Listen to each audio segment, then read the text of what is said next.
This will be my fifth gathering for Gardner, and at the last one, G4GX, I was a little bit concerned, and my concern was around the X.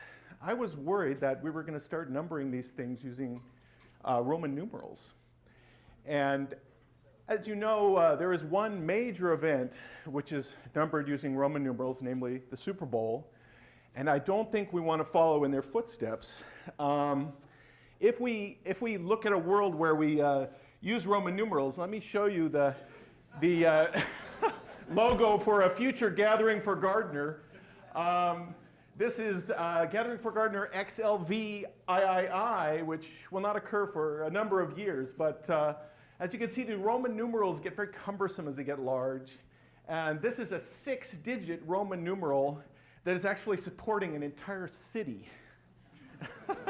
And also a Roman numeral has somehow snuck its way into the name of the conference itself. So this spring, or recently when the announcement for this conference came, I was glad to see an 11 there, and not an XI, and also here, actually. So our logo has been saved. But I'm going to talk about a puzzle called the Pennyhedron, which is based on rhombic dodecahedron. Let me talk a little bit about the history of it. It was invented more than 40 years ago by a child, I believe. One of Stewart Coffin's kids invented this puzzle. And it's a very simple thing. Actually, that golf ball case that Jane was struggling with is a very similar object. And it's just a little two-piece puzzle. And he used to make them hollow. His kids identified this from some scraps on his floor, according to his book. Actually, I would highly recommend reading his book. It has a little bit of the history of this puzzle and a lot more about puzzles based on rhombic dodecahedral geometry. And they used to put a penny inside them and sell them at craft fairs. And when Stewart Coffin originally identified this puzzle, he didn't think it was a puzzle at all. It just seemed like a box and kind of a cool toy. And that was about it. But as he sold some of these, he discovered that people had trouble getting them apart. And he realized it actually was a puzzle. In fact, it has a lot of the hallmark. One of the hallmarks of a good puzzle is it looks simple, but it's not as simple as you would think. And there are many variations to this puzzle possible. Stewart Coffin, in his writings, has 4 different pennyhedra, things he always calls pennyhedra, and they're all his design number 52. And so I define a pennyhedron as any interlocking dissection of the rhombic dodecahedron into a small number of pieces. Now, this is an illustration you can find in Stewart Coffin's book, although I've kind of fancied it up a bit. But here you have 2 pennyhedra. The one on the right is the same one you saw before, and the one on the left is a new one that Stewart Coffin also designed. And what Stewart Coffin noticed is if you give these puzzles assembled in the rhombic dodecahedral form to a person, usually they can get one apart, but the other one takes them a while longer. And now these are fairly simple puzzles, and I often get the impression that the more I talk about them, it kind of spoils it for everyone. So what I have done, these are puzzles to be experienced, not discussed. And I have brought my collection of pennyhedra here, and I will have them in the exhibition room. And these are the labels I'm using on them. The first pennyhedra is going to be A, and both of these are 2-piece pennyhedra, which is the color coding green indicates that it's a 2-piece pennyhedron.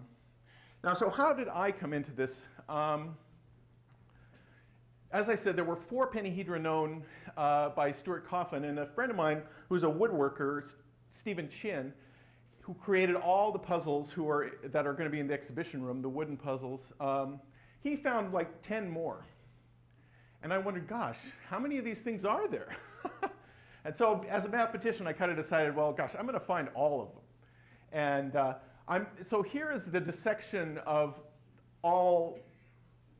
I'm actually not going to say all pennyhedra, but most pennyhedra. And it's certainly the interesting dissection. You could consider other dissections. So I'm only going to consider this one. So the question is, how can you glue these tetrahedra together to make interlocking puzzles with only a few pieces? And the hard part about this, I'll tell you, is determining when something is interlocking. If you look at this this dissection, this is a dissection into two pieces where the wireframe one is the second piece. And these pieces just fall apart. They're not interlocking. This here is the original Pennyhedron that I showed you. And this here is another one that I found. And the question is it interlocking? Well, I have a model up in the room, and you can find out for yourself. But it's not that easy to tell just looking at it.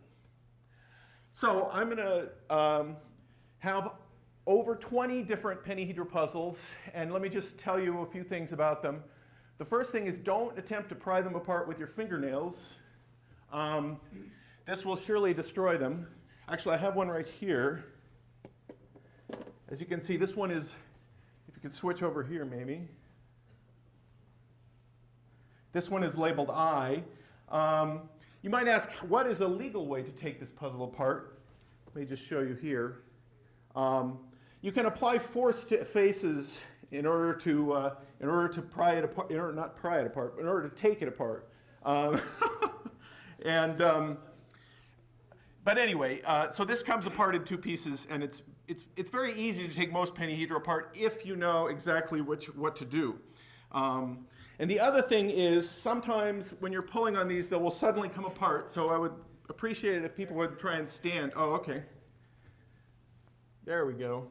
You can see this one is labeled I. And when it's together, of course, it's not so obvious how to grab it. But if I apply the right force to these faces, it comes apart. And these are actually two identical pieces. And it's a Pennyhedron that I found using burr tools.